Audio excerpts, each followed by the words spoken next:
calling the order the May 29th, 2018 meeting of the Conservation Commission of Mashpee. Is there anyone in the audience this evening who has something to bring before the commission which is not already on the agenda? Seeing no hands. Drew?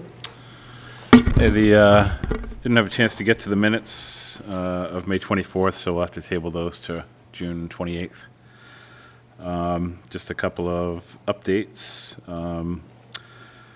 Today marked the last day of this season's herring counts from APCC, Association for the Preservation of Cape Cod. They're the ones who collect all the data from the counts around the Cape and South Shore and then forward them on to marine fisheries to give run size estimates. And they did, based on the early numbers for Mashpee River, they're thinking that that's probably going to be one of the highest numbers on the Cape this year. That and Stony Brook and Brewster are usually the top two busiest, highest count runs on the Cape. And it looks like I went out to check all three runs at Santuit, Quashnet, and Johns Pond. It looks like Santuit and Quashnet are pretty much done. I haven't seen any herring at either one for about a week and a half, so that's a pretty good sign. It's actually starting to see herring come the other way now, down the Mashpee River. So it'll be interesting to see what the numbers are, because I know they were all down last year, and this year should be just the opposite, given the amount of rain we've had and the numbers that have come in already. So should be good news, hopefully. And just an update on some projects on our conservation lands. Caitlin, the assistant agent, had ordered 7 trees, saplings, to be planted at the Santuit Pond Preserve parking lot. So we have done that with the assistance of DPW. They're a mix of crabapple and cherry blossom trees spread around the perimeter of the parking lot. And then tomorrow we're going to be planting some native shrubs to go in between the trees. So it'll really look nice once it's all said and done. And we've got a planter box with native pollinators right beneath the sign there too. So when it's all said and done, it'll be a really nice, nice appearance for that parking lot. And we also had an AmeriCorps cookout yesterday at the Wacoit Bay Research Reserve, just to thank all the members of AmeriCorps this year for their service. We have one more AmeriCorps workday before they officially end their season, which I think is towards the end of July. And they're going to help us do some trail work over at the Mashpee River Woodlands on the western side, which is, the trails are really overgrown there. So that'll be their last service day of the year for the town of Mashpee. And I think we've had close to like 8 service days this year with AmeriCorps, and they've taken down a couple of dozen trees for us, cut them up that were trees that were falling over trails. Done a lot of trail work, built the steps at the Santuit Pond common area, built steps at Santuit Pond Preserve. So they've really done an amazing amount of work this year for us, probably the busiest year we've had with AmeriCorps since we had the AmeriCorps Week back in 2013, where they built all the kiosks and pollinator gardens, and which are all going strong today. So it was a nice time yesterday to say thank you to AmeriCorps. And I haven't heard anything new as far as their housing status. Yeah, I'm not sure where that's at. Hopefully the county's still working on it, because it would be a shame to have that program cut back in any way, because it can't. So much that you get influence through the county structure. We have already. We've submitted letters of support, and I am planning on drafting another letter to have all of you sign it as well, just so they can. But we did mention how much the commission values their work and how much we value their work, and and it was also there was a letter signed by the Board of Selectmen as well, and it's so. Were any pictures taken of the work that they've done with the steps on Santuit? Yeah, we have a whole library of pictures. So if you want to check them out anytime, yeah, and we'll. More to submit to. Oh, sure. Yeah, absolutely. We can do that too. And I think we have a lot of them up on our Facebook page too, so we can provide a link to the county, to the Facebook Friends page, the Land Stewards page, so they can see, all the work that AmeriCorps has done. So, yeah, whatever we can do to provide. Right. Well, amongst all the towns, it's in the hundreds of thousands for labor that they've done. Yeah. Yeah, yep. And there's only one other item, we'll table that for the end of the meeting. Opening the 6 o'clock hearing for Robert H. Blackerson and Alan P. Blackerson, 62 Springfield Way. This is for the proposed removal, replacement, and expansion of the fence and patio, RDA. The microphone, identify yourself, please. for the record. I'm Alan Blackerson. I and my son own the home at 62 Springfield. And we just want to fix up the area that has been kind of neglected a little bit. There's an old brick patio area that we want to pull up and replace with some natural permeable travertine stone. And there's an old fence that's pretty much down now that we want to replace. And this is to make the area between our house and the next house, you know, much nicer looking. We're not going towards the water in any way. Right. So we're hoping that you will allow us to do that. And then there was the second item, which was on our floating dock, we wanted to change the 2 pylons so that the dock is out and perpendicular instead of parallel to the waterway. It wouldn't take up any more space. It's just rearranging the way it exists now. If you have any questions, I'd be happy to try to answer. So, sorry, I don't have any, I wasn't able to get out to the site. I actually went to the wrong house and took pictures of the wrong property, so you'll have to go by the GIS image, but you can see from the GIS image, there's the T-shaped dock that they want to switch around to go straight out like this one here. Pretty simple, reorganization of the float, reorientation of the float. And then over here on this side, this is where the dilapidated fence section and patio are. So I can show you some pictures that I had of the backyard, not anywhere around the project area, but at least it shows what the backyard looks like heading out towards the water. It's all landscaped lawn. So this area here is actually above that backyard, closer to the road. So it's outside the 50-foot, and you can see from the pictures in the packet that it's all contained within the existing footprint, the fence panel and the patio layout. So no impact to the resource areas of any kind. Pretty simple cosmetic modifications. And from what I understand, you'll be using the same piles. Yes. You won't be putting in any new piles for the reorientation. So, yeah. Harbor Master is fine with it. Rick York Shellfish, it's all mucky substrate, so they have no issue with that reorientation. Yeah. So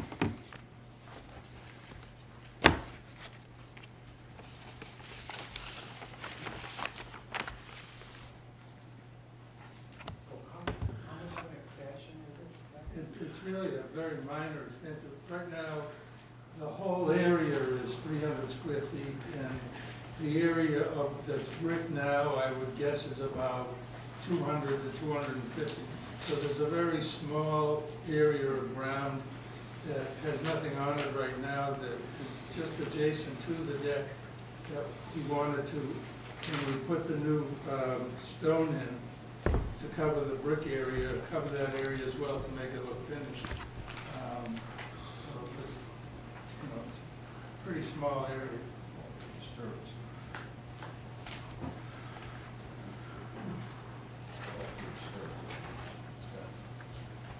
Yeah, see here, it's got plantings there, not doing well, and it's all disturbed.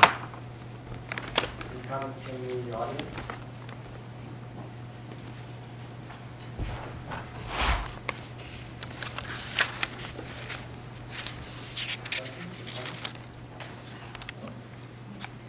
I would move for negative determination in regards to the application of Mr. Michelson, 62 Spoonford Way. All in favor? Aye. Aye? Negative determination? That's good. Thank you Negative is very good. much. Opening the 603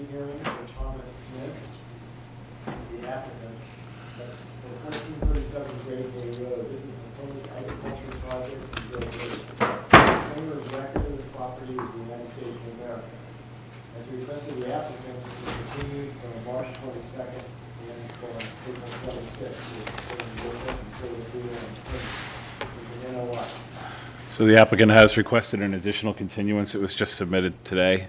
Can I see the schedule book? Just one moment. He doesn't, the reason for the continuance is because he has not received selectman approval yet, and he has not received any kind of letter from Division of Marine Fisheries, both of which are required before he comes to the commission. He has to have both of those permissions granted, and that hasn't happened yet, so procedurally he can't come before the commission. This has been continued to July 12th at 6:03 p.m. Say July July 12th. 12th, yeah. Okay. He's asking, oh, is it? I have another one here from Cynthia that says July 26th. I'm sorry, July 26th, that's correct, yep. My bad. I'll entertain a motion. I would move that at the request of the applicant, that we continue this until 7/26 at 6 p.m. Aye. Is there a second? Second. All in favor? Aye. Aye. Continue. Opening the 606 hearing. NJCJ LLC, 21 Common Road. This is for proposed pier, ramp, and float. At the request of the applicant, it is continued from May 10th to address harbor master and shellfish constable concerns. Is now live? Mr. Chairman, members of the commission, my name is Michael Boiselli, Falmouth Engineering, and I represent the applicant. This is a continued hearing. At our initial hearing, there were some issues and concerns raised. Subsequent to that hearing, we met on site with Drew and Department of Natural Resources. We considered comments from the harbor master. We submitted revised plans in a letter to your office. I'll paraphrase the letter. Subsequent to the initial public hearing, we've had a meeting with staff on site, and we revised the plans as follows. We reduced the overall length of the dock. We shifted and realigned the dock to a new location in a wider section of the channel, and we eliminated the proposed boat. Specifically, the overall projection of the dock into the channel has been reduced by 15 feet. And the dock was also realigned to a wider section of the channel, so it's sort of a double benefit.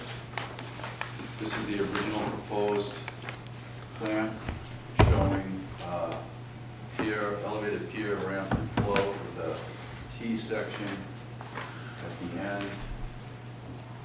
It has subsequently been shifted to that location. As you can see now up on the screen, the T was eliminated, and the channel width is slightly wider in this location.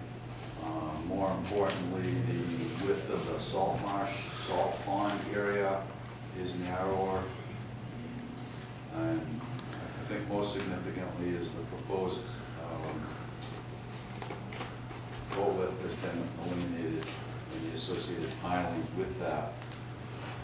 So the length of the walkway across the salt marsh has been reduced from 45 feet to 20 feet.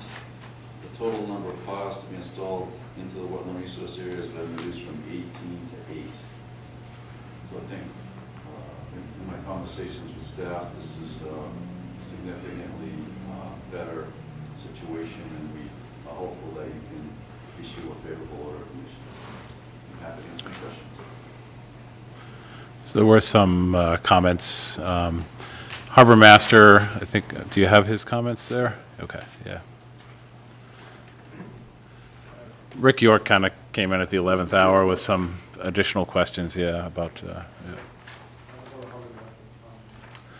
What, I have Rick York's comments. And, the dock proposed by, at 21 Metacomet in Great River is a highly productive shellfish area, primarily quahogs and softshell clams.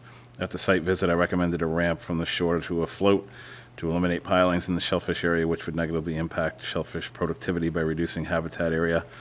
The revised plan of June 7th, 2018 has 2 pilings in the shellfish area with a 24-foot ramp to the float. these two pilings could be eliminated if the walkway was shortened and a 40-foot ramp was used instead.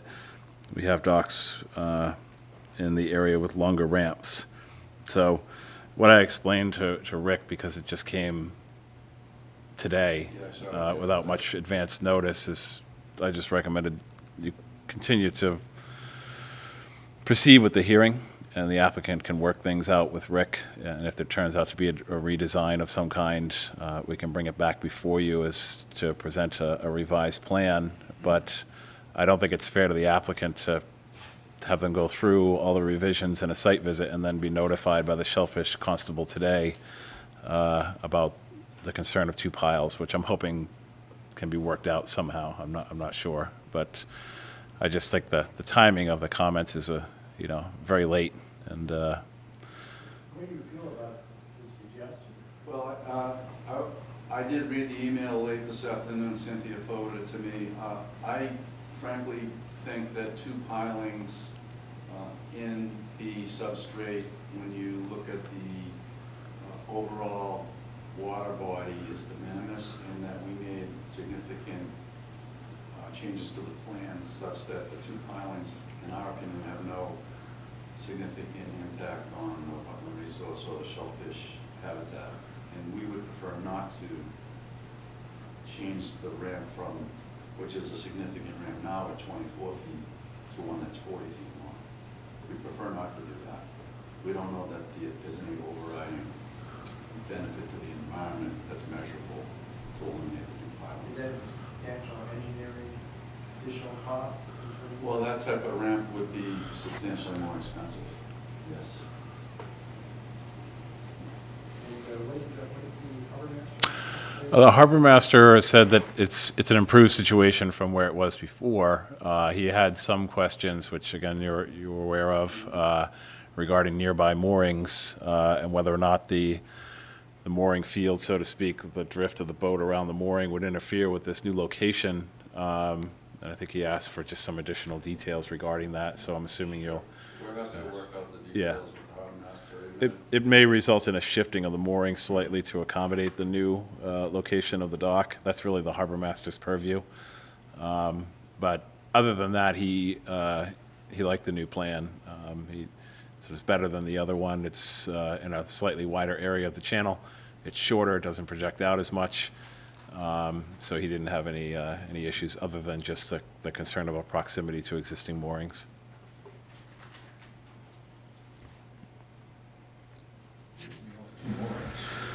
Yeah. Right. There may be, if I could, through you, Mr. Chairman, there may be another mooring or two that we need to investigate, because when we did the sounding survey, it was winter time. We thought we picked up all of them, but we're happy to work out those details. If a mooring needs to be shifted, there seems to be all kinds of room to shift the mooring if need be. Main channel. It's pretty close, yeah. Interesting. So, any other thoughts on this suggestion that we allow Rick and applicant to work out the details of this? Anybody else have any comments on that? That's good, so they don't have to do some re-engineering and find a situation. Are there any comments from the audience?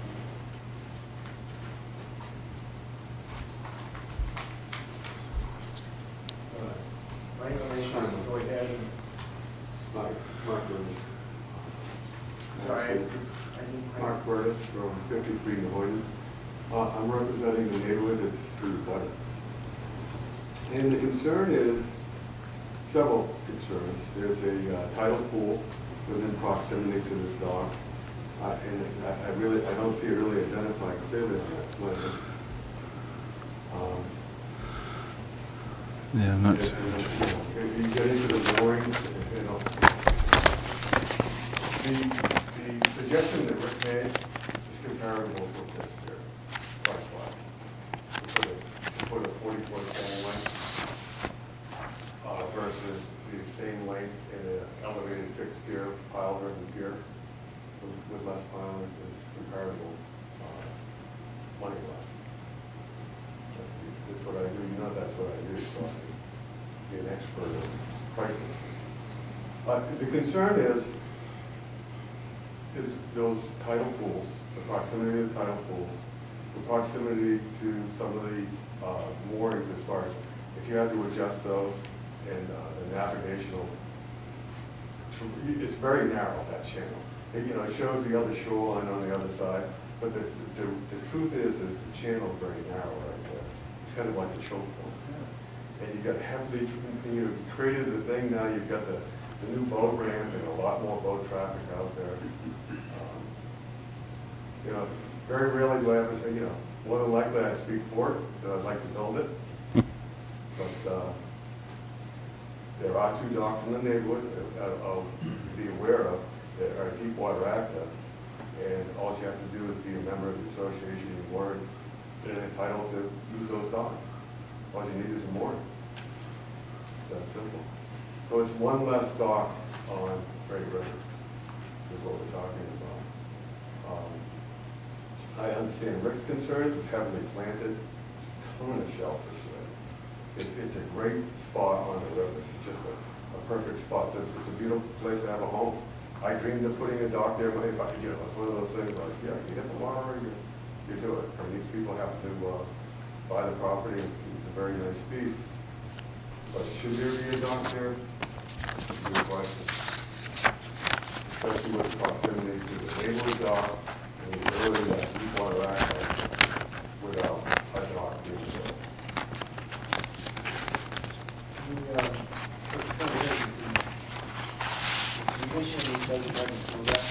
I understand.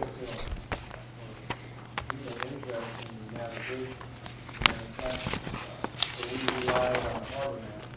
Who's happy with the situation, and I think the grounds for us to decline. And the points that I brought up are the shellfish properties and shellfish habitat, which has been replanted heavily in that area. And these tidal pools that are not that are in direct proximity to the dock. At one point, the proposed pier was going right through it. And I don't know how the commission feels on tidal pools. Can you educate us on those a bit? I'm not really familiar. On the tidal pool, Yeah. as far as the rulings or the law that What is a tidal pool? What are you referring to? Well, it's an estuary-fed pool that's fed by the tidal flow. It comes in, it's a low impact in the salt marsh. There's a low point. There's actually 2 there. There's one that comes in over near the beach near our area that has a flow that comes in. It actually has a tide that actually comes in and floods it daily. And there's over near this proximity to the dock, there's another pool that is flooded not as frequently. It's flooded on a higher tide. And so those, they have a lot of fauna. They have a lot of life in those. It's just a very sensitive area. You have to walk on site to see this is a very sensitive salt marsh area. It's kind of unique. There's not a lot in that area that are like that. So how do you feel the dock will impact the Absolutely have a deep impact on maybe I don't know. I don't know the science on the ebb and flow of what would happen in the proximity to that dock to those pools. But do I believe it will have an impact? Absolutely.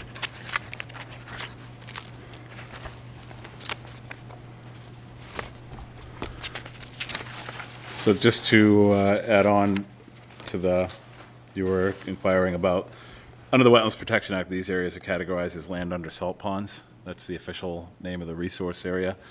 Land under salt ponds is significant to the protection of marine fisheries and wildlife habitat, and where there are shellfish, protection of land containing shellfish, excellent habitat for marine fisheries, high productivity of plants in salt ponds provides food for shellfish, crustaceans, and larval and juvenile fish. Salt ponds also provide spawning areas for shellfish and are nursery areas for crabs and fish. Many birds feed in salt ponds, waterfowl, invertebrates, eat invertebrates and mollusks and crustaceans. When land under salt pond is significant to the protection of marine fisheries or wildlife habitat, the following factors are critical to the protection of that interest: water circulation, distribution of sediment, grain size, freshwater inflow, productivity of plants, and water quality. Any project on land under salt pond, on lands within 100 feet of the mean high water line of a salt pond, or any land under a body of water adjacent to a salt pond shall not have an adverse effect on the marine fisheries or wildlife habitat caused by alteration of water circulation, alteration of the distribution of sediment, grain size, and the relief or elevation of bottom topography, modifications in the flow of fresh or salt water, alterations in the productivity of plants. So the one thing I will say is that the plan really needs to have an official delineation of the area of the salt ponds. It can't just be, I mean, is that like dashed line showing the actual delineation within the salt marsh? Because it's a separate resource area categorized under the Wetlands Protection Act, so you need to show that on the plan. You have to show that delineation, just like you would delineate a BVW or salt marsh. Yep. May I ask you to click back to the overview, please, of the ES? And see, that's very, you can't tell how distinctive it is, but you see that kind of purple hash mark that goes through it? That's actually going right through those tidal pools. That's how close the proximity to the stock is. You went from 8 feet to 18 feet. And Drew just made a note of 100 feet. So that's the concern. I mean, these are very sensitive areas. It's not your average salt marsh. I mean, It provides a lot to that river. It's a very major component. I did mention the what would constitute adverse impacts. The question of whether or not two piles driven in for a fixed pier would adversely affect water circulation and sediment grain distribution to the point where it would be categorized as an adverse impact is really something that, would have to be thoroughly vetted and studied rather than assumed. In my opinion, two piles aren't going to adversely affect that. I've seen land under salt ponds in other areas that are littered with docks, and they've maintained their structure and their vitality over the years without a problem, with many more docks than in this area over at Great River and Little Neck Bay, which also is another area that has a lot of these similar tidal pools. Mr. Chairman, could I have the floor? Please. I did delineate these, I labeled the wetland resource of the inner area as salt pond. I didn't delineate it specifically. I'm happy to do that with the assistance of Drew, and if you could make it a condition of your approval. I submitted the last plan, but Yellow button. thanks.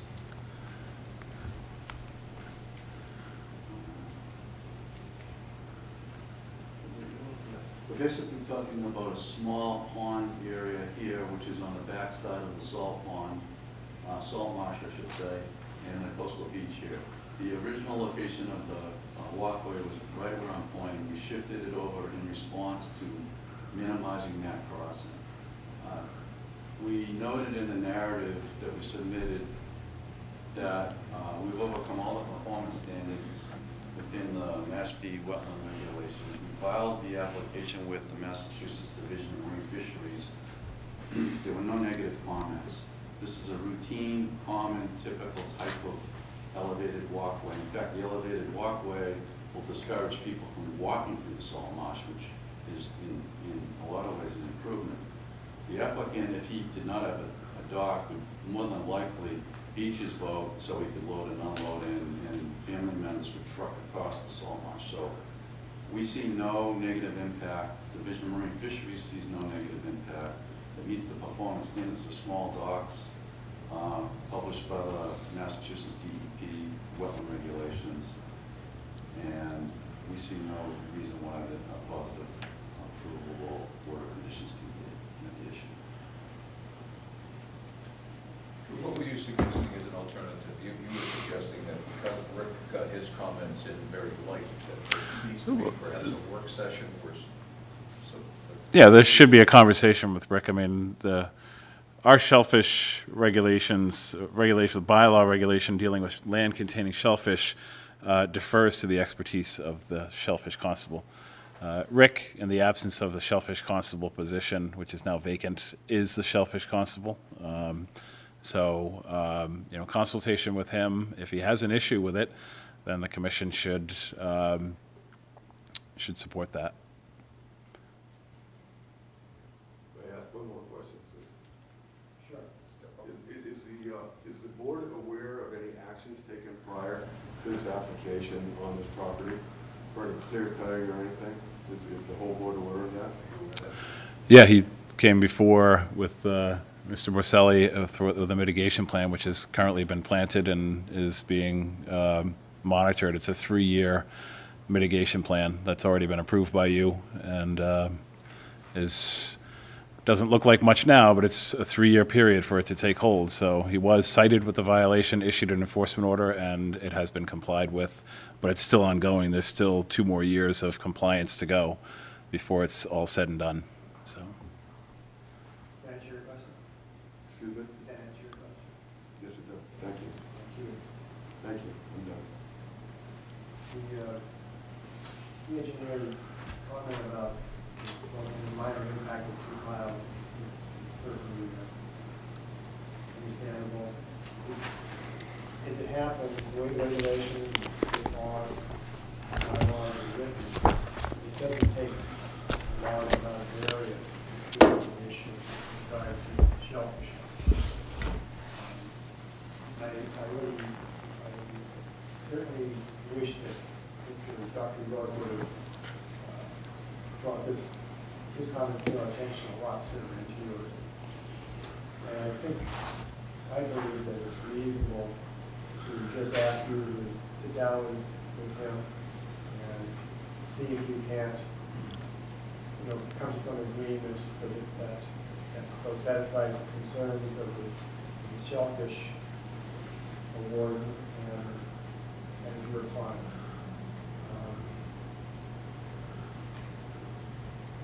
I would not be inclined to prevent the project going forward from what I see in the process. This is, in my view, kind of a close call, because we do just weigh the shellfish habitat very highly.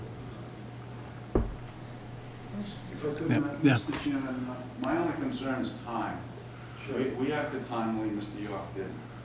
Now we have to, I think you're suggesting we continue the hearing again, so we can investigate 2 pilings? I didn't hear that. I didn't hear okay. that. I Oh, heard okay. what Drew was recommending is that we proceed with an approval Right. conditioned by that you sit down with Rick and see whether he can work his issues out. Okay. Stephanie. These would be a relatively informal matter. Right. If there really is just some strong concern of shellfish boarding after that, then it's not impossible for the board to reconsider. But hopefully that problem not Okay, I understand. Thank you.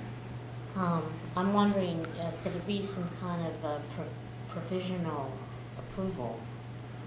Provisional meaning that it's conditional upon, within a granted period of time, say, I'm just throwing out something, 3 to 5 years, things are okay. If things are not okay, then it's spelled out in that provisional agreement. Could something be written out that way?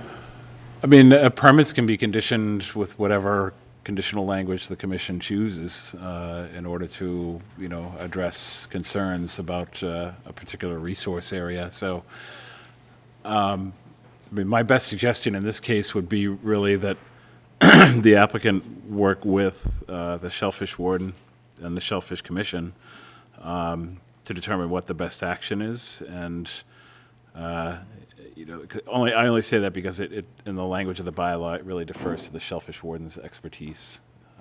Maybe it comes down to some sort of mitigation of shellfish seed to make up for the loss of shellfish habitat, or something along those lines. But I have faith that the Shellfish Warden will come up with a viable solution to address the concerns of those two piles. Well, I mean, I think my impression is that we're dealing with a responsible landowner and engineer as well. So, this is not the job of the commission to create problems that really don't even exist. Would you like to? Yeah, that's it. So my name is Craig Robert, I'm at 44 Manitoba. And you've made a comment that I have to kind of comment back on you. You're saying a responsible landowner. We watched last fall that whole point get essentially clear cut. And while I understand there's a plan to fix it, I'm left looking at the same dock that he has access to. And I look over at the cutting that was done there. And I question whether or not this dock could even be built if all that clear cutting wasn't done. And if there's a 3-year plan to try to rectify the damage that was done, what if you put this off for 3 years and see what it looks like in 3 years? He'll be fined daily for any sort of deviation from what was agreed upon at the hearing before the commission. Everything's been planted. It's not a plan anymore. It's been implemented. I mean, just, you know, as a homeowner, as somebody who tries to abide by the law and pay my taxes, Right. it doesn't sit right to me that you clear cut all the land that Well, you previous owner. didn't clear cut everything, just for the Well, I record. mean, It's- an awful lot. You did clear cut a lot, yes. You could not see the house from Right. the river. We have very specific regulations that go by actual caliper of tree size. It gets down to that level Okay. to come up with sufficient mitigation that actually goes above and beyond what was existing there. And I mentioned earlier that it's not something you're going to see in the first year. You may not even see it in the second year. That's why there's a 3-year maintenance and monitoring agreement that he has to submit annual reports for. And if at any point in time it looks to be deficient, the commission steps in, requires additional planting. If there's any resistance, then fines up to $300 per day of each day of noncompliance begin to be issued. So it's being thoroughly watched and vetted and followed up on. I just want to state that Okay. so you're aware that Okay. anytime someone does this, I mean, it's not a one strike, you're out kind of, you Yeah. know, regulatory oversight. We do give, you know, as long as they're willing to comply and not resist, you know, it's not one strike, you're out, and you don't get to come forward with any further permits because they could take that to an appeal and easily overcome it. That's really the reality of the situation. You don't want to be arbitrary and capricious when you're a governing board like the commission and say you screwed up, therefore you're not getting any more permits. You just can't do that. If it's someone who shows a repeated history of something like that, then you'd have more teeth to do something, you know, to not, you know, allow any further disturbance to resource areas given the history. But in this case, you know, it was what he did was awful, and you know, it's being mitigated for. But I just wanted to explain, you know, how the commission And approaches again, it. it's kind of a perception as homeowners see it happening. And I guess my other question is, you said the harbor master reviewed the new plan. Correct. Yeah. And he's approved it without, He asked for additional information about the mooring locations, and when it comes to navigation, we do want to hear from the harbor master, but it's a Chapter 91 issue and a harbor master issue, and the Yeah. commission, under their regulatory purview, really has no say over navigation.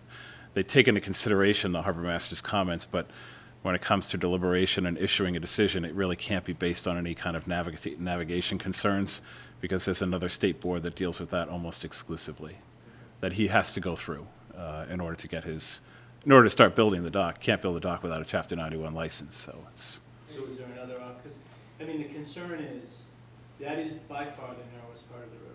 There are 2 moorings that are on that side of the river. Mhm. One of them is right at the end of that dock. And then there's 2 or 3 that are directly across it. Right. So is it, with the west wind, if those boats are swinging on the mooring? Yeah, that's why the They're harbor coming out master into the wanted to, channel. yeah, that's why the harbor master had that concern, so Okay. it's been raised. It'll be addressed, I assure you, it'll be addressed. Okay. Yep, yep. Thank you. Sure. Mr. Chairman, yes, on that note, we are absolutely going to work with the harbor master. If there's any moorings that need to be shifted, my client is certainly willing to do it. That's good to know. Of course, our interest really is, as we just described, it's Right. not a regulatory issue for us. What we don't like to see happen is us talk about a complicated project, and sometimes these relatively simple things become complicated, as we find out. And then have it fail further down the road. It's just not Sure, a good way to do business. We don't want to apply parking. I do want to respond to one thing the previous gentleman mentioned, as to the possibility of building a dock if the area is heavily overgrown. Generally speaking, landowners always have the right to get an access way to the water, as long as it doesn't interfere with any other particular flows. Okay. Could I add one more thing about the cutting too, just to, Sure. you may not be aware of this history. When we were initially retained to study the proposal for a dock, no cutting had occurred. We had done a survey, we had done preliminary designs. I had gone to the site to do a field check and discovered the situation with the cutting, and I strongly recommended that day that my client allow me to speak to Drew about it, and that we should not even consider anything with the dock until we deal with that. And I think Drew will remember that conversation and we met on site. Yeah, they could have come forward And Drew said, long ago with this, but because of that situation, it was, Yeah. and that's something that I would always recommend in any kind of enforcement situation. If someone's coming forward with a permit and I discover a violation on the property, they shouldn't have the right to come forward at all until that situation is resolved. and Drew told us in no uncertain terms, don't even attempt to file for the dock until this is resolved. So that was a year ago. So it isn't as though, I mean, my client made a mistake and he's trying to make it right. And I think that the plan demonstrates that. Thank you. Are there any further comments from the audience? We want to move in regards to close an issue with the understanding that there needs to be consultation between Drew, the harbor master, and some of the shellfish warden, to see if they can come up with a plan to address the shellfish warden's issues. Yeah, so it would be conditional on the final approval of the shellfish warden to do a potentially somewhat modified plan. And But we would be closing the issue so we could begin to proceed. I would also add in a official delineation of the land under salt ponds to be submitted in a revised plan. Would you like to offer a motion?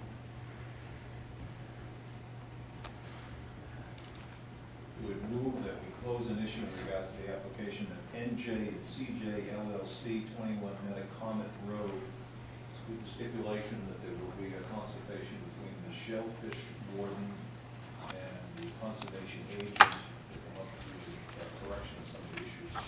So,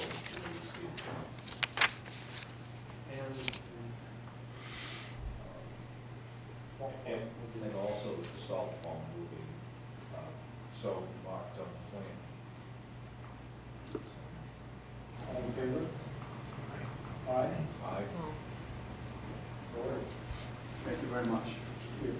Thank you. Other input from the audience. I hope this works out for everyone's satisfaction. Opening the 609 Maryland, Craig and Carol and Potter, 39 Bayshore Drive.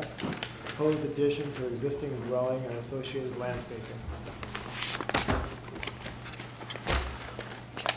Mr. Chairman, for the record, Matt Foster, Here's this plan under the application for permission to construct a proposed addition. Property located at 39 Bayshore Drive. We've got it pulled up on the GIS information here. You see the borders on abandoned, it's actually abandoned cranberry bog, that wetlands there. Your resource areas for this project include bordering vegetated wetland, land subject to coastal storm flowage, coastal bank, and ACEC. This is within the Point Bay ACEC, and the boundary for this area is flood zone based, and that's been delineated on the plan. We're proposing a very small addition that's located in an area of existing deck, right here.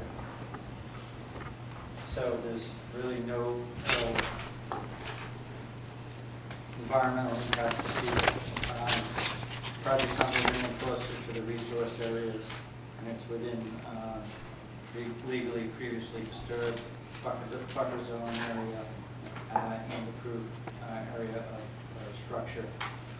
It's a very straightforward project. We respectfully request the negative determination, and I'd be happy to answer any questions.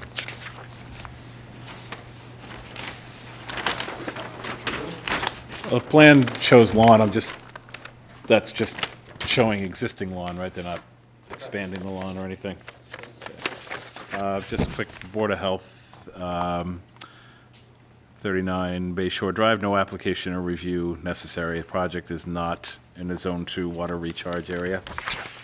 And just to show you some photos of the project site. Top left is a view from the home from the road.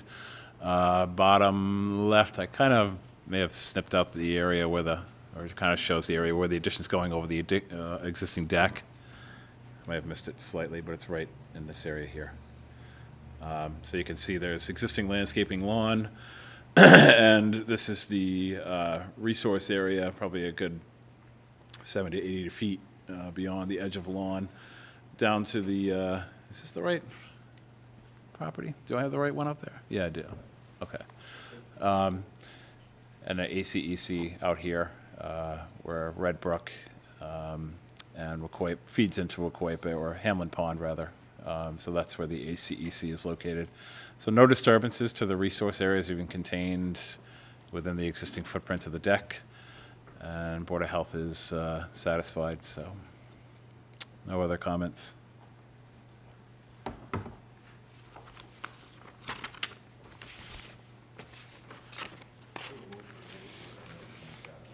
Application of Craig and Carolyn Potter at 39 Bay Shore Drive. Second. Okay, public comment. Oh, pub. I don't see a request for a comment. So, all in favor? Aye. Aye. Aye. Thank you. Nomination. It's too straightforward.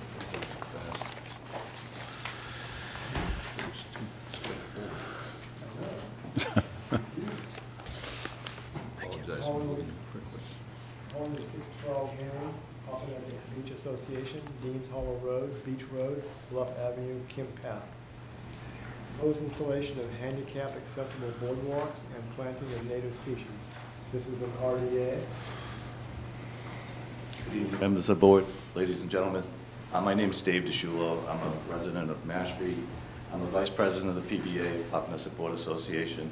I live at 57 Secaucet Island Road in Mashpee. I'd like to introduce Paul Thurston. He's the chair of our the property management at Papaneset Beach Association. Mark Flaherty, engineer, and Brad Holmes, environmental scientist.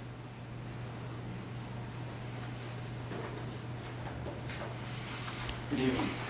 My name is Mark Flaherty. I'm the project engineer. Like David said, this is Brad Holmes. Two of us have come before you before on other matters with the Papaneset Beach Association.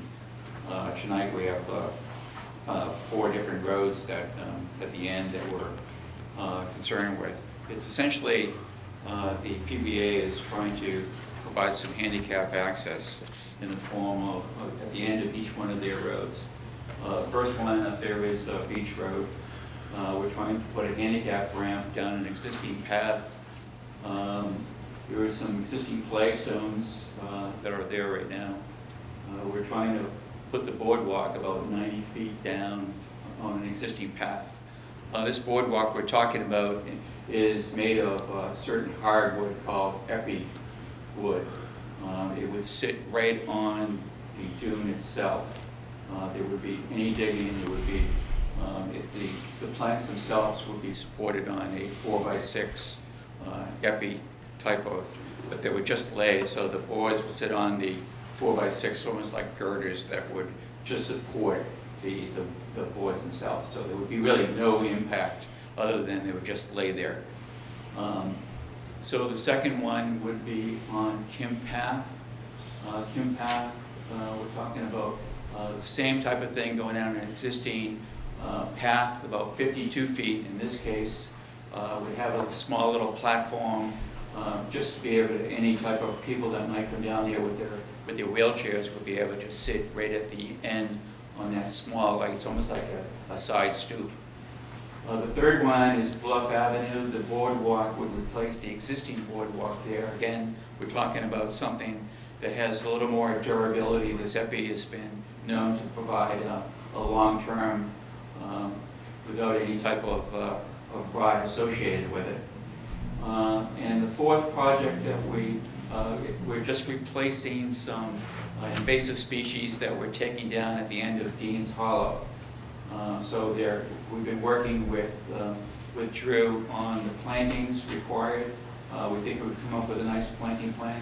We appreciate Drew being out there working with us and to make sure that we covered all bases. So sometime during May, the PBA has been working with and having dialogues with some of the neighbors. Again, we're trying to get ahead so that there will be these boardwalks to be in place for the summer season. So there's an element of trying to expedite from that as best we can through the commission. And here to answer any questions, myself, David, Paul Thurston behind me, and Brad Holmes is the environmental scientist that delineated the wetlands and identified the resources that we're showing on the plan tonight. Thank you.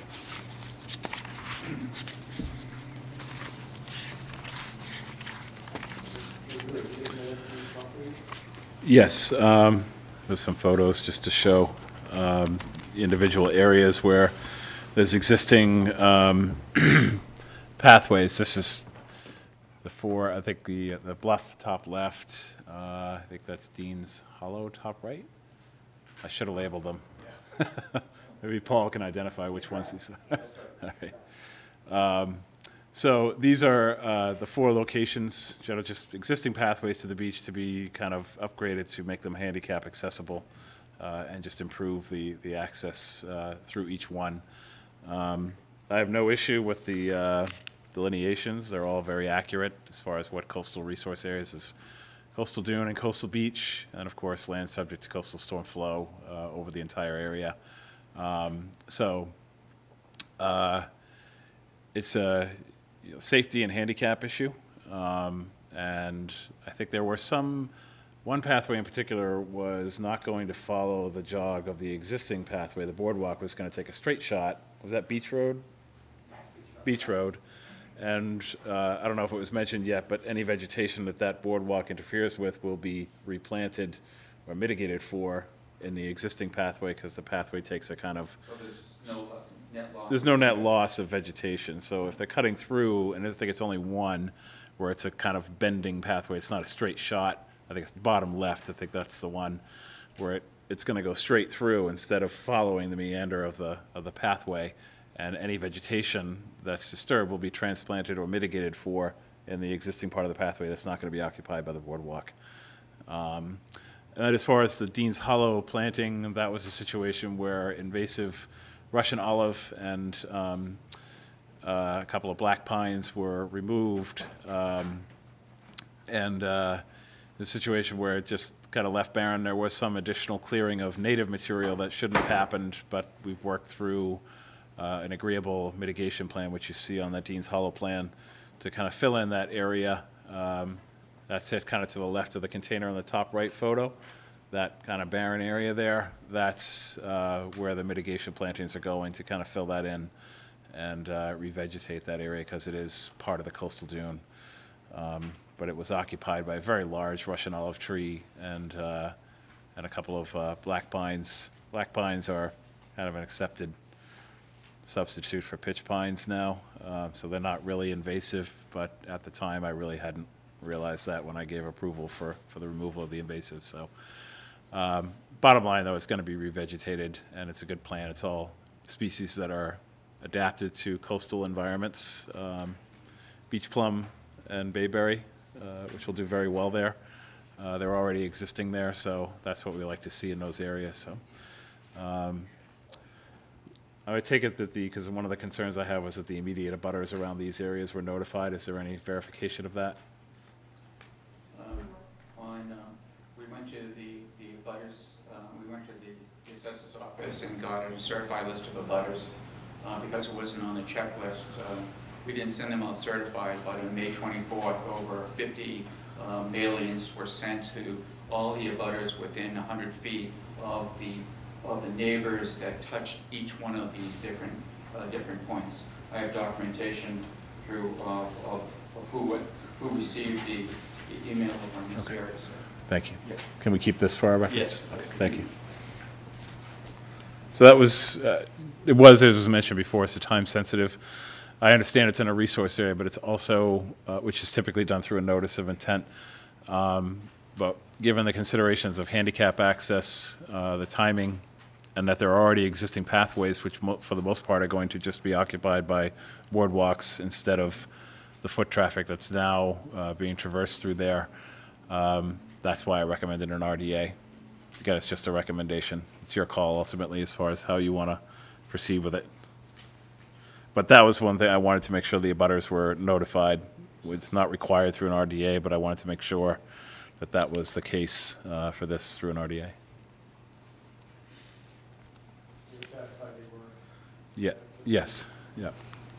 I'm trying to understand a couple of items here Yeah. in regards to, look at Beach Road, for instance. Beach Road, it does call out that iPay will be here, but it's also flagstones, and is the iPay going to lay over the top of the flagstones, for instance, so that entire access point is iPay? Those flagstones now exist, so they're going to be removed. Okay. And the IP boardwalk will be put in its place. And when we go to Dean's Hollow Road, there's a wooden boardwalk. Does that exist? And the iPay? Yeah. Will that be That's converted Bluff to Ave. iPay? That's Bluff Ave is where the boardwalk is located. No, wait a minute. I'm looking at Dean's Hollow, and it says there's a wooden boardwalk to the east of a walking That's path. a private homeowner's. Oh, yeah, yeah. That's not part of The the. Yeah. walking path will be replaced with this wooden boardwalk. Yeah. Yeah. How far, if I'm handicapped and I'm in a wheelchair and I'm using the iPay to get there, but I get to the beach, how far east and west can I get? I'm quite familiar with it, with the community in there, vacationed in the area of Bluff Road a long time ago, but I did. With the jetties at the end of most of these things, how can they go? Is it pretty much the width of a couple of building lots? I mean, how far can a handicapped individual go once they arrive over the iPad boardwalk? Just out of curiosity. So if I may, we walked the site with Drew and Mr. Thurston, and we were walking all 4 sites. So if I was down there walking getting on the beach, I was able to. Bluff Avenue was a little further away, but Right. we were able to walk and traverse the entire You beach. can get from Dean's Hollow all the way up to Bluff. Yeah. Oh, yeah, yeah, Okay. yeah. Yep. So this 56-inch width, as a recommended width for use of handicapped individuals? And so. HOA probably specified. Right, that's the recommended width, and they're all getting pre-cut because that epi is so hard, they're being cut off-site. And make sure that the guys that do the install have plenty of drill bits to get through that ice. You can come forward and that's our stuff.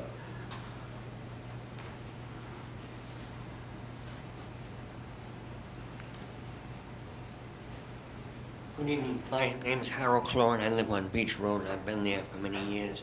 I'm in favor of the boardwalk, but I think the boardwalk on Beach Road should be the same as the other ones, have a landing off to the side. Because if the person just goes down, what are they gonna do? And other people can't get by them because they're gonna be on the boardwalk. So if there's a space on the side, and the person that's handicapped could sit there for a while, great. But I think that there should be a landing on the side like the other ones. Thank you. You want to respond to Can that? that be accommodated? Well, the PBA isn't adverse to that recommendation if the neighbors aren't adverse to that either. board of director bodies. Harold sits on the PBA board with us. He's a member of the Pompanesett Beach Association Board of Directors, but he's also a resident of Beach Road. There are a couple of others, and I guess we just want to make sure they support that position as well. We had previously been told they didn't want that landing at the end, so we didn't put it in. So To be determined, I guess. We wouldn't have a problem with a slightly enlarged deck. No, I don't see any issue with it. It's, you know, I understand the reasoning behind it, so sure, yeah. So I wouldn't have any, result. right, right. So, doing an RDA, you're comfortable with an adequately, Yes, yeah, I mean, these are, these aren't long-term projects, they occur pretty quickly, so oversight should be fairly easy to do. There's strong bias in all regulation rules, conservation commission, rules in favor of handicap access. So I personally think the argument is reasonable. Excuse me, can I ask one question? Please, if you could identify yourself. Jay Roach, I'm at 94 Bluff, I'm in the Bluff, and I'm for this. I like these guys. I'm just curious, how wide is it now? It's almost identically the same size. It's going to be the same size. Oh, it's, Are you going to do anything to the vegetation on either side? in that case, I'll have environmental speak, but I don't think there was any vegetation. But there's no vegetation disturbed on But there's either side? nothing being changed, correct? Joel, speak quickly on that. Yep. Any vegetation that would be along the edges is going to be transplanted into the open areas or moved aside. And we'll do that in conjunction with the work before it happens. Are there any other comments from the audience?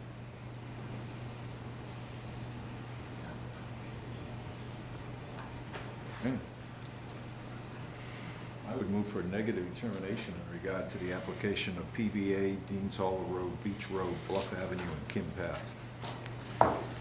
Second. All in favor? Aye. Aye. Aye. Negative determination? Thank you very much. Thank you. Thank you. Thank you, George. Thank you. Good to see you.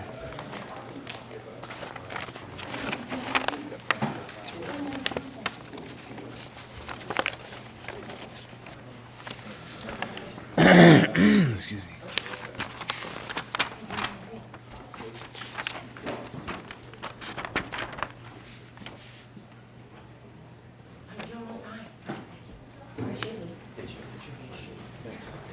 Opening the 6:15 hearing, Mary Jane Coulter, 93 Bluff Avenue, proposed planting of cedar trees and restoration of the slope. This is RDA. Thank you, Mr. Chairman. For the record, Matt Costa, Chief Engineer, representing the applicant. Here's an item in the application, plant a few cedar trees along the property line, and put a shed in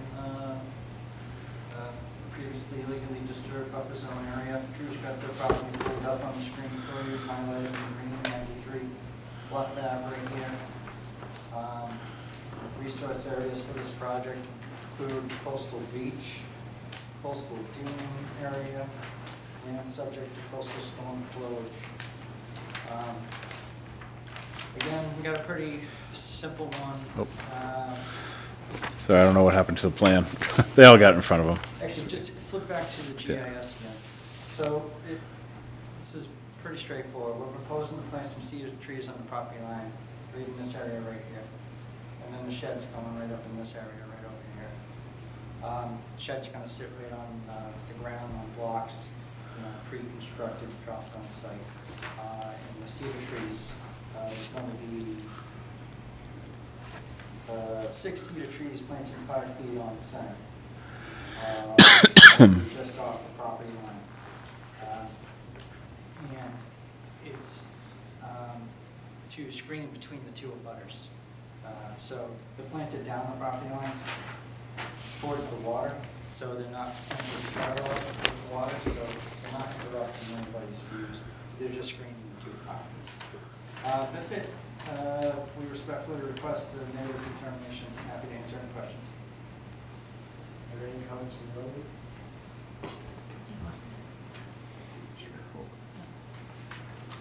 Yeah, pretty straightforward. I don't really have anything to add to it. It's just you can see the photos of the existing conditions of the home.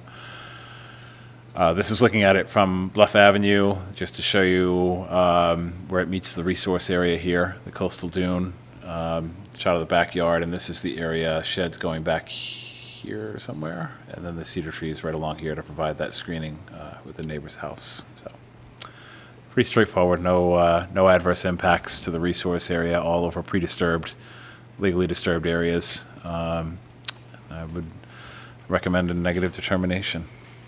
Property have open orders on it? 93 Bluff. Do you know that there was going to be a tear down? Part of our process is we always go through the history on it, and we would reconcile any open orders. So unless there's something filed, we did not see any open orders. Yeah, there's no open orders. Yeah. Not to say there wasn't one. At some point.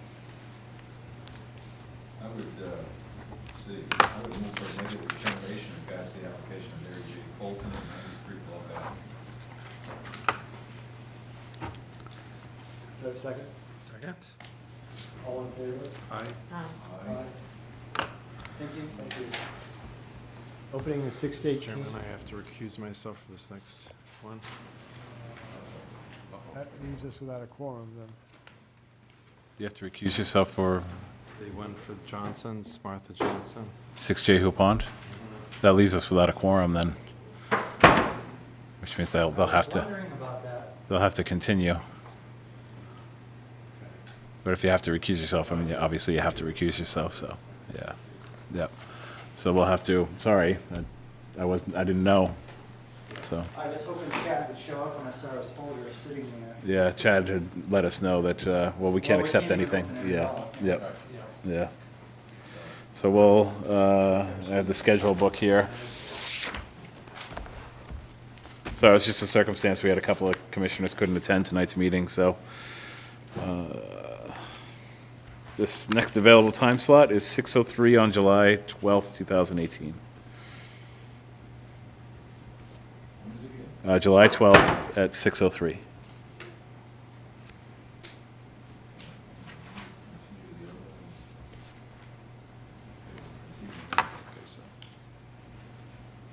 I would move that we continue the application of Robert S. and Martha Johnson at 6 Yehu Pond Road to 6:03 on July 12th. And, I mean, you have no way to vote on that, really.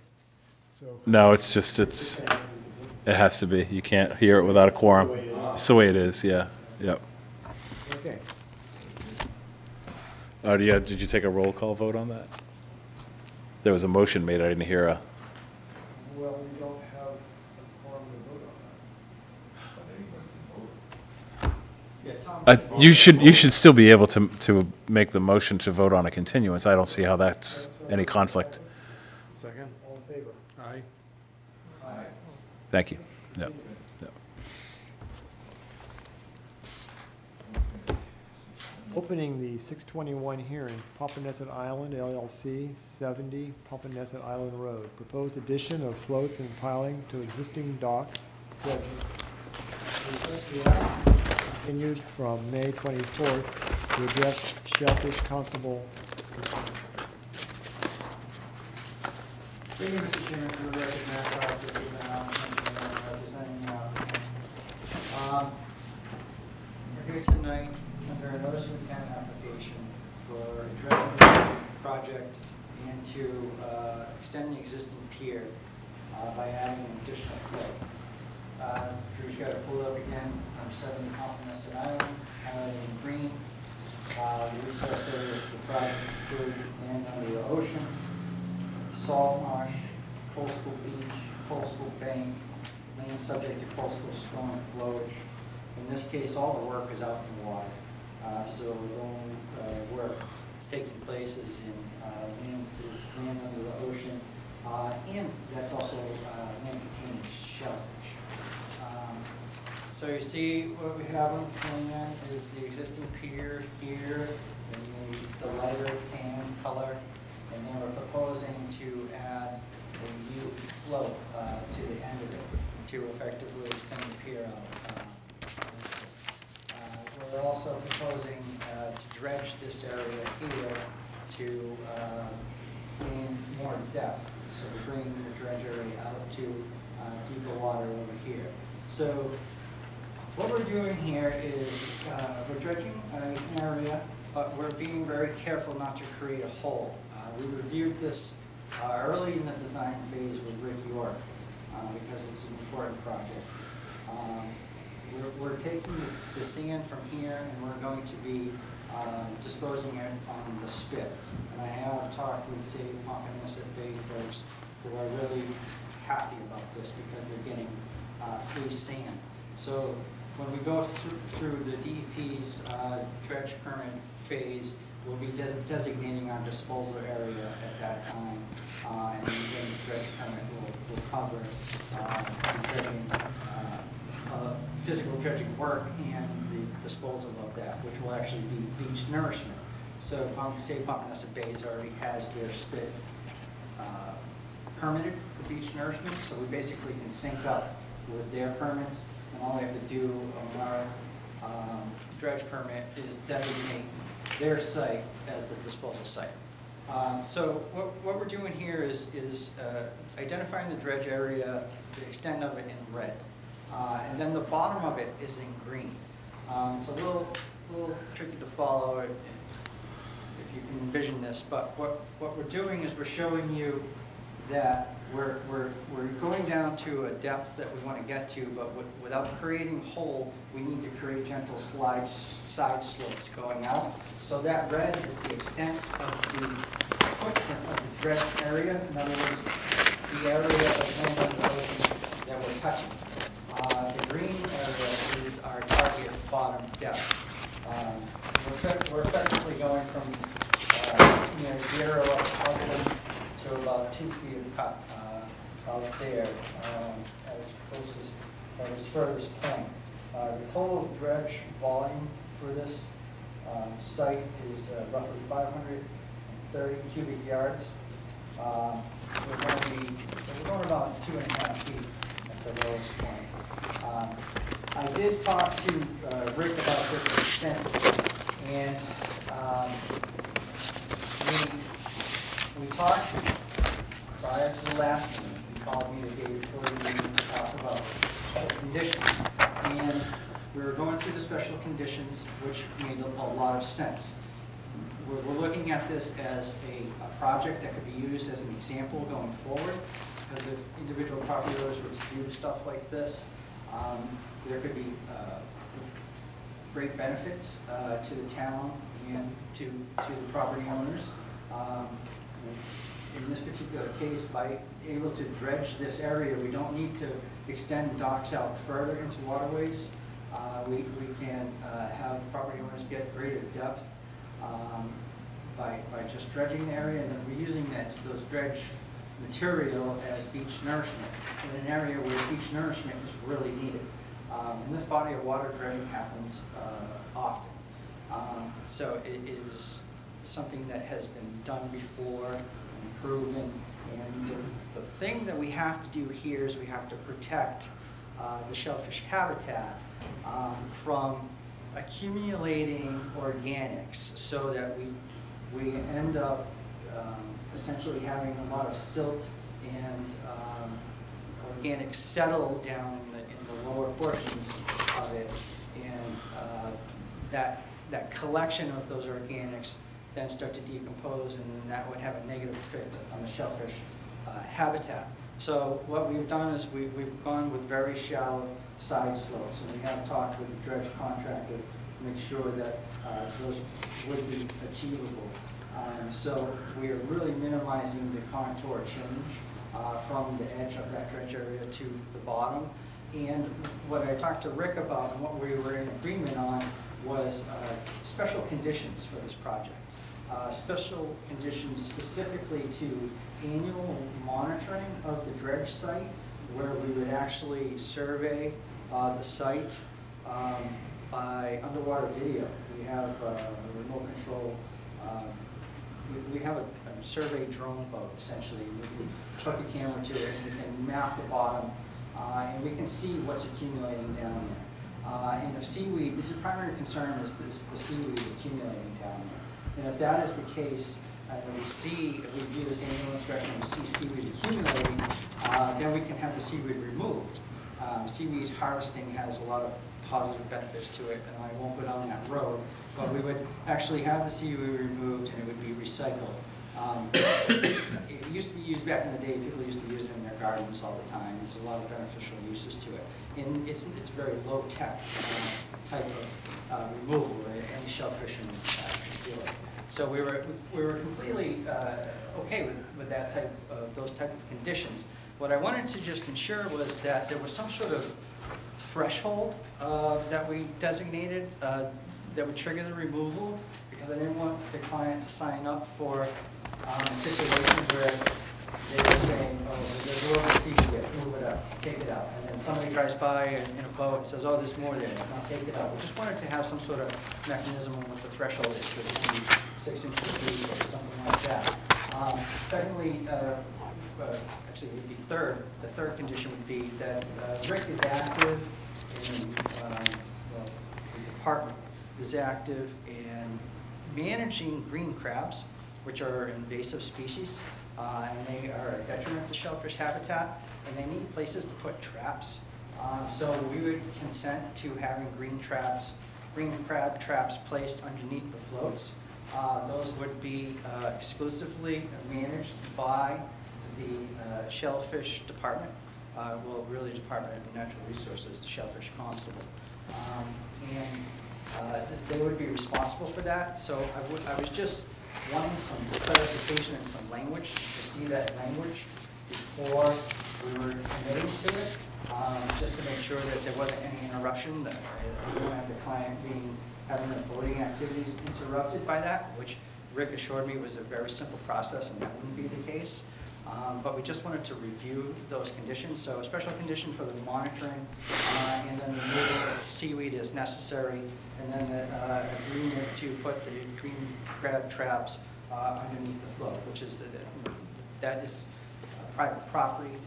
So we were the applicant was very agreeable to that, but we just wanted to see the conditions first.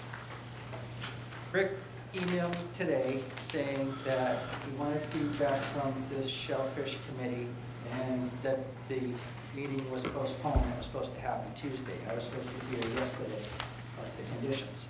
So we're kind of left without this language on the conditions. We agreed with them wholeheartedly, and that this could be used as a demonstration project, but we don't have the language for those conditions.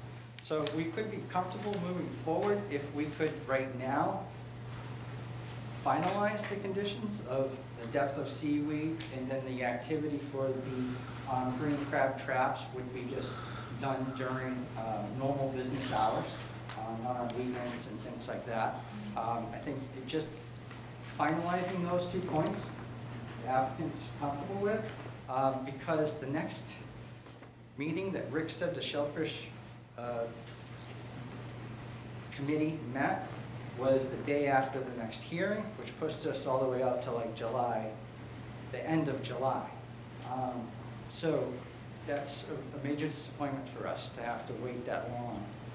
So we would be comfortable moving forward if we could just agree that if the seaweed got to a foot of depth, then that would trigger removal, and then that the traps would be monitored during normal business hours. So that's everything that we had talked about. That's the project. It does meet all of the applicable performance standards as we articulated in our narrative, and we do respectfully request that you would issue an order of conditions with the special conditions as I have outlined. I'd be happy to answer any questions. This area contains shellfish at this time? Yes, it does. Right, so how does the dredging impact them? What is done to Well, typically, we would remove the shellfish, fish out the area, do the dredging, and then it would get reseeded. Reseeded, that is the original shellfish are replaced, or you seed the area? We talked about, Rick and I had talked about just reseeding the area, because they're doing a lot of reseeding, and the shellfish could either be fished.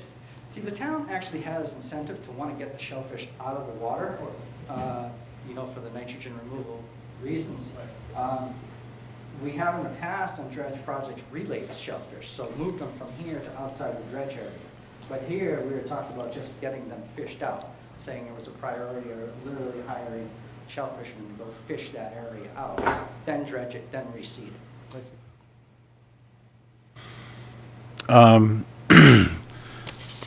Did you see the letter from Marine Fisheries? Do you have that? I have it. They noted a number of discrepancies on the NOI. Oh, that one, Yeah. So we submitted a revised plan. So you've taken I care of mentioned that? So Okay. What it was that we had some change in the footprint. Yeah. As we went along with Rick and we were working with the side slopes, the dredge area changed, but we didn't update it on the portion of our plans. But we submitted revised plans dated 6/7/18, actually 5/23/18 to revise the dredge notes. And then 6/7/18, we submitted a revised plan after I received Drew's comment about a band of salt marsh between the coastal beach and land under the ocean. So we revised the plan to have that salt marsh. So I did see. What about the NOI revised? Because if doesn't have the current information on it, wouldn't that need to be revised too? I believe the narrative was correct. There was a description on the notes on the plans. Okay. So it's just a plan I can discrepancy. go back You could check, and just double check check. that, Yeah. but that's what I recall. And the only other comment from Marine Fisheries is that they recommend time of year restrictions on both the dredging and then the deposition of sand for winter flounder and horseshoe crab respectively. They did also have a recommendation about float stops. Floats situated in water less than 30 inches deep at mean low water create depressions under the float caused by waves and wakes. Floats should have pile-supported stops to maintain a 30-inch separation from the bottom. Is that something that you're agreeable to do that? We actually need to add more piles. To have float stops, you need four piles to support the float. We would actually need to add piles to do that. We have adequate. You have adequate depth there to... Here, and honestly, these guys change that depth requirement every letter. No, I noticed that 30 It's inches from is not the same 18 to, yeah, 24 it's to 30. kind of random. No, I would not want to see additional piles out there to achieve that if it's not a concern. Yeah, we had no concern about float stops, okay. and we will have good depth. Okay. I mean, as far as the timing of the Shellfish Commission meeting, I mean, there's nothing you can really do about a canceled meeting, but I think that what we could do, you know, we have 21 days to issue any order of conditions, which would cover the time span for the Shellfish Commission meeting to take place, and anything comes out of that, we can implement that into the order of conditions to make sure that the shellfish aspect of this and any conditions the commission has, Shellfish Commission has, are incorporated into our order of conditions if you decide to approve the project. As far as the, I'll just show you some photos of the site. You can see top left, just looking out into Papaneset Bay, a couple of shots of the neighboring docks to either side. There's plenty of separation there. You can see the band of salt marsh and then coastal beach above that, followed by armored coastal bank, all licensed armoring on that structure. And then a look back to show from the dock back to the land again, just to give you an image of the area and the separation from the neighboring docks. If you decide to move forward with it, I don't see any reason to continue to wait for the shellfish meeting, especially considering it's going to push this back to the last meeting in July based on our schedules. That it would be easy enough to just add their conditions in, whatever they may be, at that time. Since we won't go past the 21-day statute, we have to get it out within 21 days, but that would still cover the time that the shellfish would have their feedback, and we could simply add it into the order of conditions. Everything else here, you know, barring the shellfish comments, does meet the performance standards rather, for land under ocean, which is really, and land containing shellfish. But again, I reserve those comments for the Shellfish Commission. You feel comfortable with the green crab situation and the and the seaweed removal so that you can condition this application, or the conditions? Yes, yeah. And you can deal with that? Yeah, oh yeah, absolutely. No. I think it's a great idea. Yeah, It sounds like it's. I'm personally excited about this project. It opens up a lot of opportunities, so we're going to be very invested in it. We're going to be following no sucker and brick, and the applicant is actually very agreeable to this, to these conditions. So we will assure you we will get it all resolved. Green crabs will intact. You're sure of that? There's no guarantees on green crabs. Well, it will be.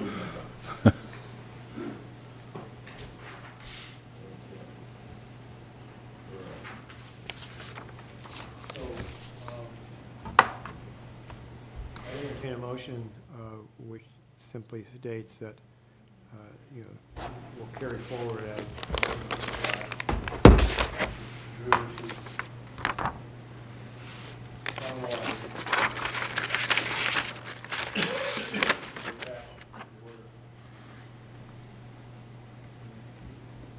Any comments from the audience?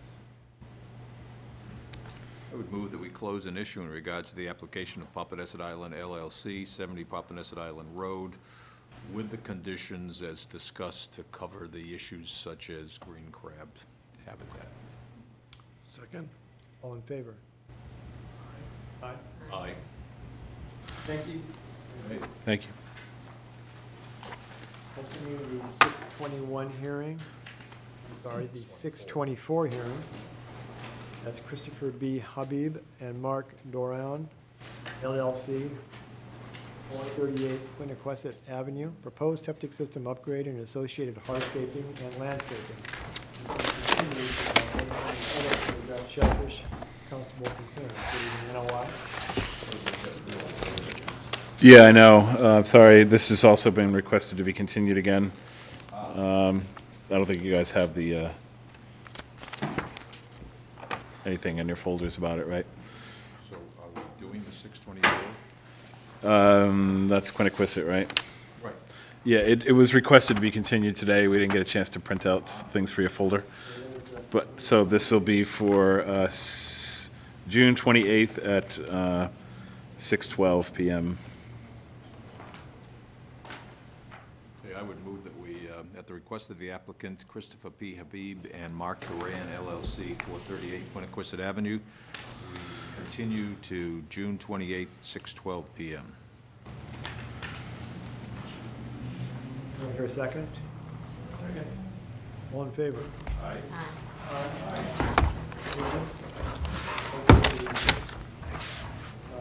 27 hearing, J. Peter and Carolyn J. Lunsberry, 72 River Road, proposed septic system upgrade. This is an RDA.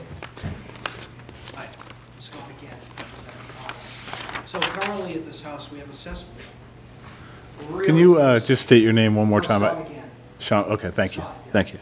So essentially what we have is a cesspool in a summer cottage. Currently the cesspool is located where I proposed the tank, approximately 30 feet horizontally and about probably dug pretty darn close to where groundwater is in its current state. So to make things improved and also to make things easy, I proposed to put the septic tank, a pump chamber septic tank combination, where the cesspool is going to be dug out. So that way we're not sort of digging in sort of two different spots. Currently there is a line coming out the front and a line coming out the back. It's made out of concrete block foundation. You can walk and crawl underneath there. So shooting the elevations, it's just as easy to come out the back where there's cast iron. So we're going to tie it underneath the house, the line that's sitting towards the front of the house, bring it all out in one spot from the back. Put a couple of clean outs in because, you know, I don't personally like too many bends from the house, the sewer line to the tank, but we have to. So put a couple of bends to a 2,000-gallon combination tank in a pump chamber and pump it all the way out to beyond the 100-foot setback. And I also included a couple of pictures in there to show you my little artist rendition as well. I gave you a couple of pictures showing where the septic tank would be in as well. So if you have that in your packet. Yeah, they should have it in there, so. That was my artistic design. So essentially, we can pipe the 2-inch line, because you're going to do a 2-inch force main, all the way up to the distribution box without really affecting any of the trees, the vegetation. There's a walkway, go right for the walkway. You can do a straight shot over to just off the A-frame sort of shed type of thingamajig that's over there. Perfect. And pump two 500-gallon flow diffusers, and so I got to pump about 85 feet, and I'll be up about 17 feet above the tank elevation. So about a 17-foot rise approximately. Right. So Board of Health comments, 72 Wheeler Road, application submitted and under review. Property is not located in a Zone 2 water recharge area. Plans under review for a conventional Title V system to accommodate existing 3-bedroom dwelling. That's great, you're able to avoid the trees. That's good. Yeah, I mean, there's a fair enough space. You know, Yeah. 2-inch lines. Right. You're not digging a 4-inch line. Right. So it should be fine with that. Yeah, absolutely.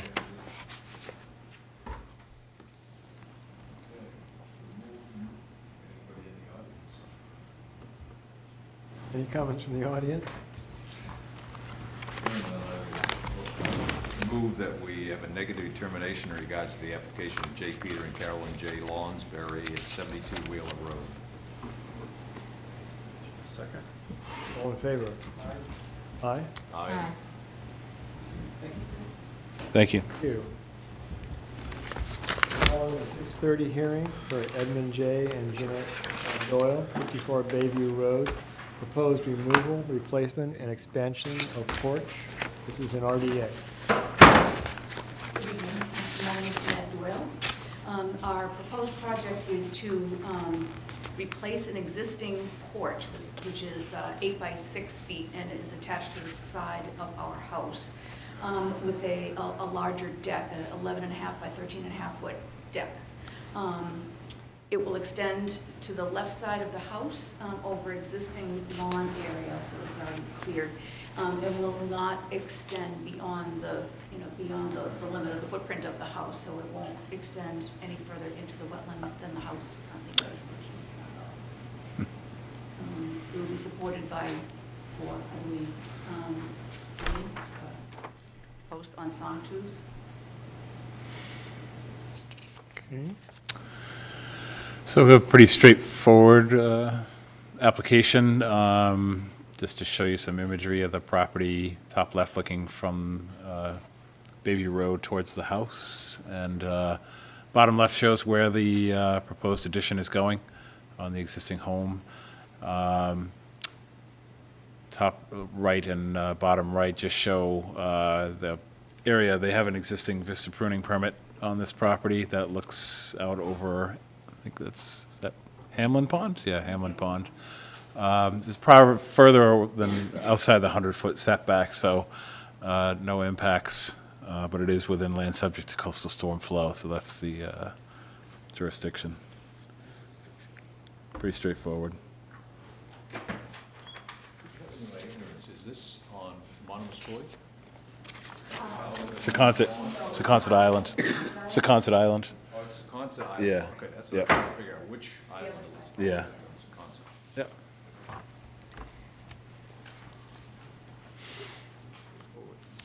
Any comments from the audience?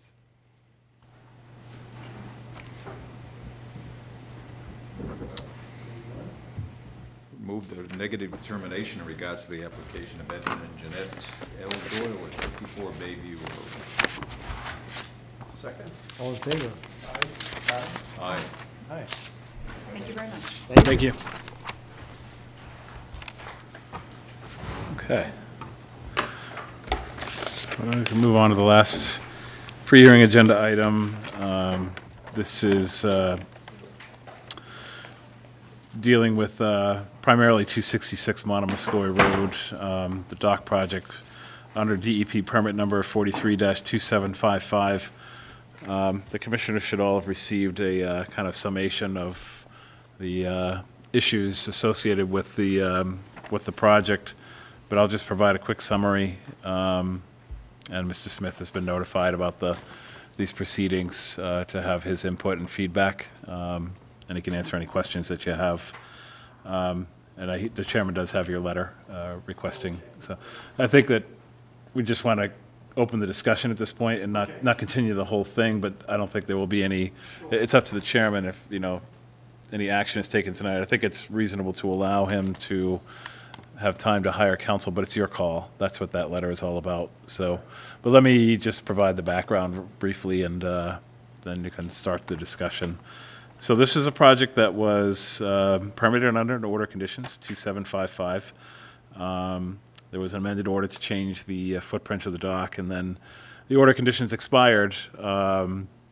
They weren't extended, so the applicant came forward with an RDA to finish the project with the orders still applying even though they had expired. The other alternative was for the applicant to start over with a whole new notice of intent to complete roughly, the last 10% of this project. So the commission approved, issued a negative determination to allow him to complete the project. Since that time, it was discovered that the piles that were being put into this project, well, first, let me just state that we checked into the background to see what the status of the Chapter 91 license was, and we discovered that the Chapter 91 license hadn't been attained yet, and you shouldn't start construction of a dock without having both your order of conditions and your Chapter 91. And the order of events is you get the order of conditions first, then you take that to the state, and you start the application process with the state. So it didn't have a Chapter 91 license. We'd also discovered that the piles that were being put in place were being jetted in, and jetting is not allowed under our order of conditions issued for all dock projects. They have to be driven to refusal. So that constituted a violation. So we issued a cease work order on May 31st to have no further work. So Mr. Smith contacted me and asked what the cease work order was about, and I described what the issues were, Chapter 91 and jetting of piles. Then fast forward to this past Sunday, we received video from a neighbor showing Mr. Smith's contractor, again, jetting in a pile after, almost 2 weeks after the cease work order was issued. So the violation of the cease work order that the contractor continued to work. The cease work order, by the way, just so you know, was tied to the first pile of the walkway with 2 yellow ribbons, so it was firmly secured to the walkway, so it'd be visible to anybody walking by. And Mr. Smith did acknowledge that the cease work order, he saw it, and he did acknowledge over the phone that no further work was going to be conducted, and yet further work was conducted, and not only was it conducted, it was also continuing to jet in piles after we had informed Mr. Smith that that was not allowed under the permit. So that's the background. In your letter, I did assess a series of fines, a $100 fine for lack of a Chapter 91 license, $300 fine for jetting of piles for violating the order of condition, and another $300 fine for violating the cease work order. And there would be actually another $300 fine for continuing to jet in piles that you didn't see in your letter when we discovered the video on Sunday.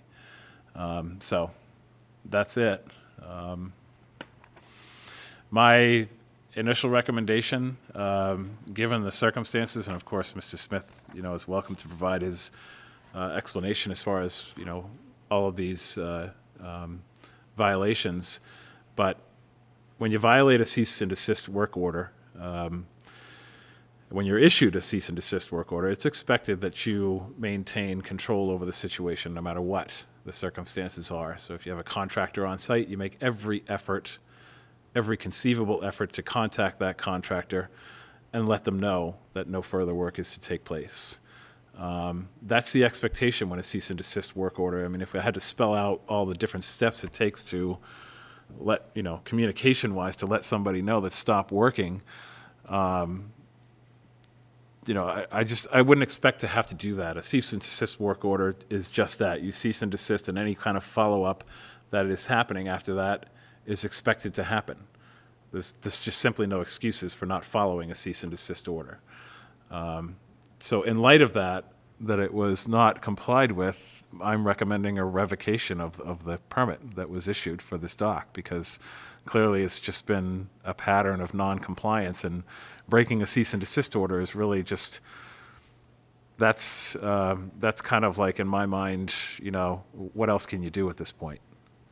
If you can't rely on someone to comply with a cease and desist order, what can you rely on moving forward?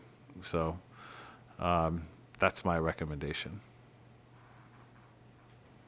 And I understand Mr. Smith has submitted a letter to request more time so he can hire legal counsel to you know, speak on his behalf, and that's obviously your discretion. You have the letter before you, and I'll just open it up to any comments, questions. What is the connection between this situation and Mr. Slavinsky's? So yeah, I did see that, and it's not uncommon for homeowners to have their engineers facilitate, you know, permits for them, whether it's an order of conditions or a state permit. The only issue I have with that is that so much time has gone by since this project was given the green light. You know, the order was recorded at the Registry of Deeds, and the appeal period had come and gone. And since that day, which is almost a year ago, till now, there was no effort made until I had alerted the homeowner about the Chapter 91 license. There was no effort made to follow up on it, to be curious about it, to wonder, and yet construction started anyway. So where's the reasoning there that you started construction without even any attempt to follow up on what the status of the Chapter 91 license was? That's what I'm kind of at a loss to explain. Yes, the engineer supplied a letter, you know, admitting 99% of the blame, but nobody can facilitate a process like that without the homeowner being involved. They have to sign stuff, they have to attend meetings, they have to send out certified mailings. They have to be an intimate part of the process. You can't just throw it in somebody else's lap and say, take care of this for me, and then all of a sudden receive a Chapter 91 license at your home. That's not how it works. You're required to be a part of the process. So to flip it into someone's hands and say, I didn't know because they were supposed to take care of it, but you're supposed to take care of it as well. You're supposed to be part of that process. That's legally required to be part of that process. So we have a record at this point in disregard of the rules and regulations. Now you're suggesting that we simply revoke the orders of condition. I mean, the other alternative, I mean, there's... Well, wait, yeah. let me finish. Yeah. Would that have any current effect? I mean, it's under a cease and desist, but there is no state license. Right. So our orders and conditions are moot at this point. They don't really, Well, they're expired, so, but the project is still open. It hasn't been issued an order of conditions. That's what closes out any permit that you issue under a notice of intent. So technically, the project is still under jurisdiction, even though the orders have expired.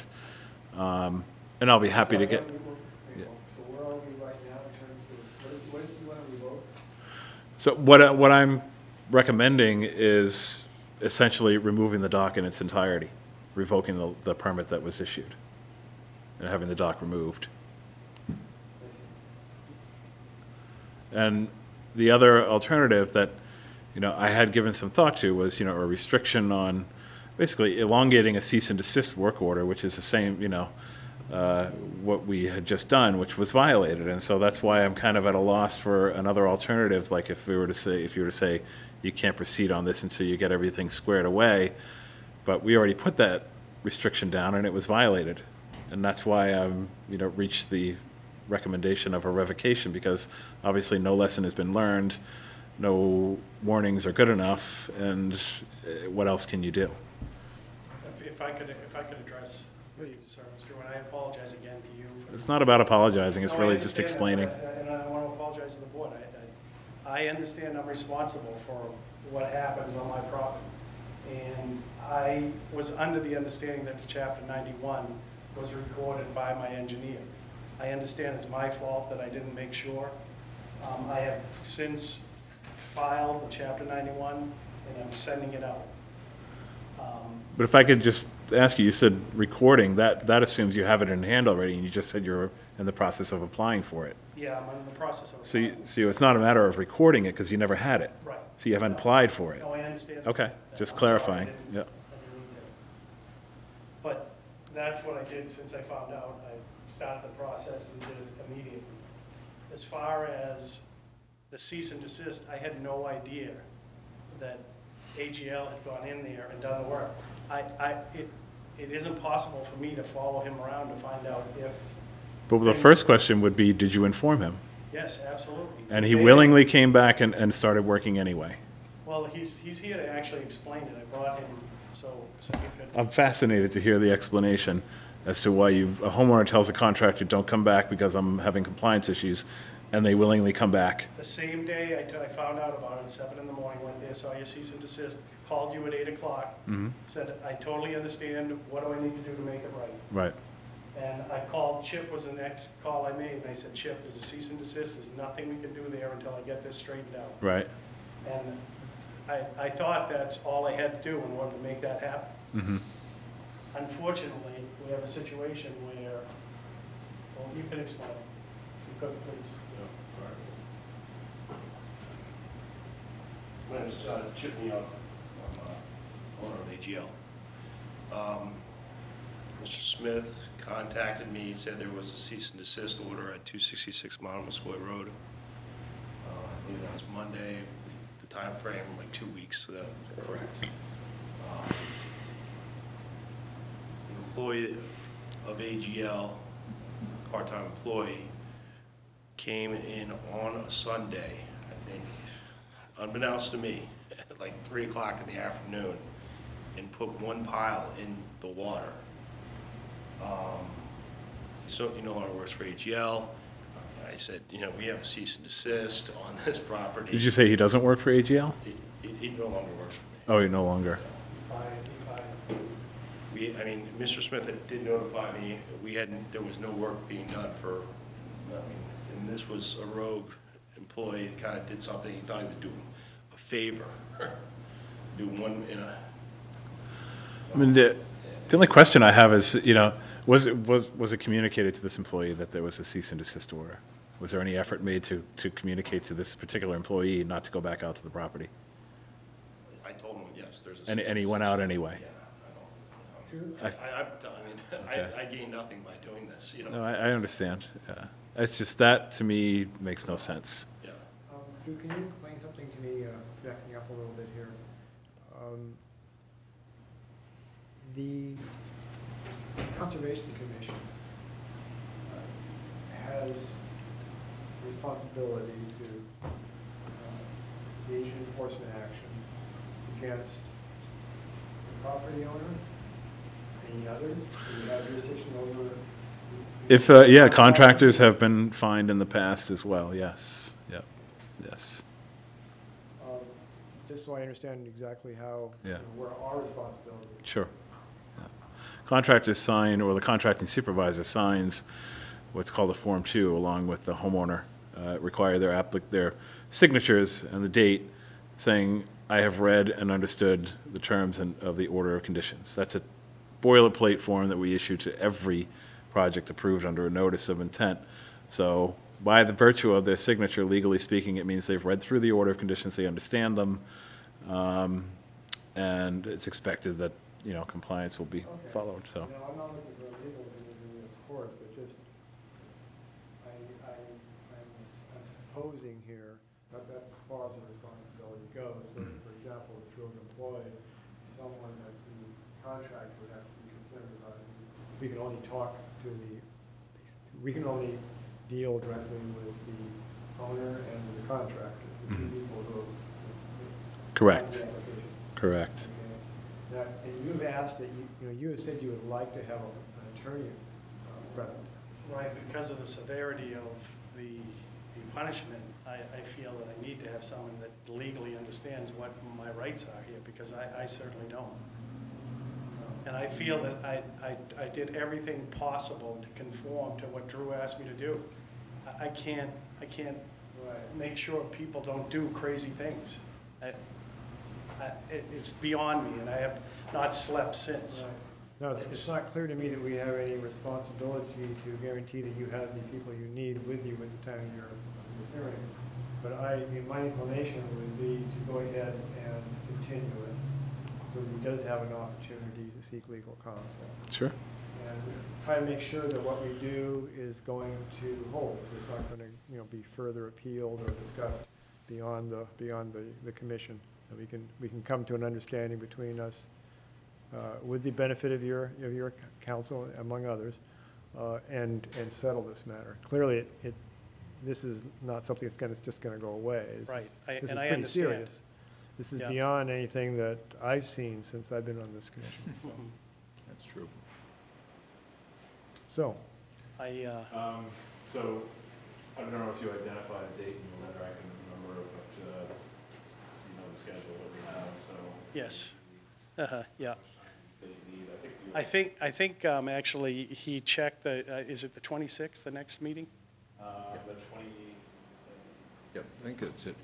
We've been continuing to the 26th. He would have been here tonight. 28th is the 28th next is, meeting. yeah. So we I continue. believe he looked that up and said he could make it, so, Okay. we yeah. can- yeah. And I have no problem with fines. I'll pay the fines. I'll do what I have to do. And there's nothing happening on that dock. Absolutely nothing happening on that Yeah. dock. my feeling is that we can wait on taking any further action until that Yeah, I hearing. would recommend, But please, let's make sure no more work is done out there. Believe me. Everyone's on it. The harbor master was the last one to go out there and actually personally confront the employee when there was a severe language barrier issue, so that the communication was not very clear. But told him to pack up and go. And what was particularly disturbing is that the float out there, the barge that was used, had no engine. No engine. So it was pushed by a skiff to get there, which is pretty disturbing in and of itself. The skiff was permanently, every time I went out there, it was always stored on top of the salt marsh. Piles strung together, floating in the water, banging into the salt marsh from the waves. This whole thing was just incredibly sloppy. Right, every time you said something to me, Drew, I called Chip and I said, look, But it's your property, you have oversight. oh, I understand that. And it's just. But I don't live there. One thing, I understand that. Okay, If I'm you just- were going through a permit process, Right. and you've signed something that says, I've read and I understood the work. totally agree with You you. have to make it your priority to be Right. there, to provide oversight. I We provide oversight as well, and that's why it's come to this situation. Right, no, and, We've gone out there and we've seen what happens. yeah, absolutely. And other departments have gone out there and seen what happens, your neighbors are watching. Right. Because they know that, it's just a mess. It's an Okay, absolute so mess. I think we've probably covered what we can cover tonight, and if someone would like to, I think the next hearing would be at 6:15 on 6/28, based upon the last one we did was 6/28. Well, it's Would it not be- an it wouldn't be official- that type of hearing, would it? It's a deliberation, it's not a hearing. Okay. It's a deliberation or a recommendation by the agent. We would do that as It would be a pre-posted. okay. okay, so we don't need a vote, you'll just add that to the agenda? Okay. All right. So next June 20. Okay, got it. Okay.